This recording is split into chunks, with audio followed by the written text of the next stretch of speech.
Doroteja, da li si razmišljala šta želiš da Božić?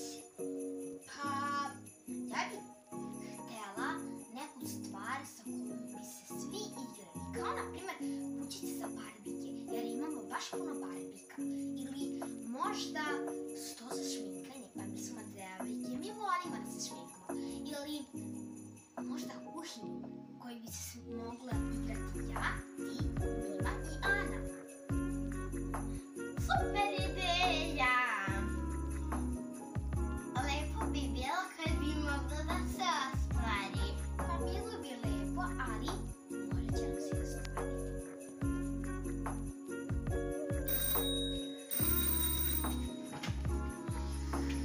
Eli, dođi! Dršte, šta je bilo? Ostvarila nam se želja! Super! Eleonora, znaš li gde bi Deda Mraz mogao da nađe ovakvu lepu kuhinju? Znam, u Magoni, jedino tamo ima takvih lepih i praktičnih stvari. Upravo si.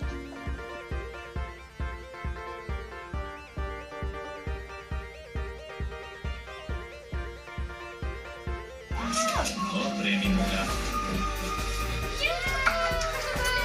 Šta otklada na soknu? Ma nemoj. Da, ali to nam je bila jedina prilika. Uspeh.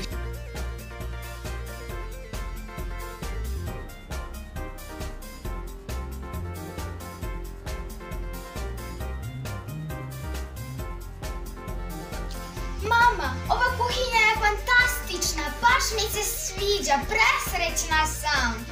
Drago mi je, ljubavi. Mama, izgleda bolje nego ona naša prava. Mama, hoćeš malo piće? Sad sam ispekla u svoju kuhinju. Ja hoću, hvala ti puno. Hvala.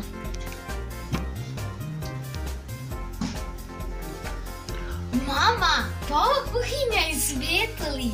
Vau! Super! Šta ovdje piše? Dream. Da. Dream, san. San. Dreams come true. Snovi se ipak ostvaruju. Da.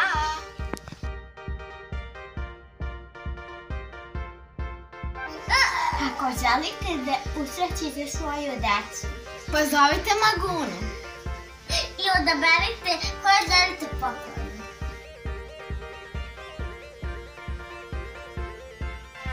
Bravo, Mima!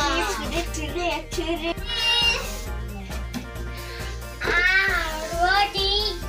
Hoću ja malo hrane?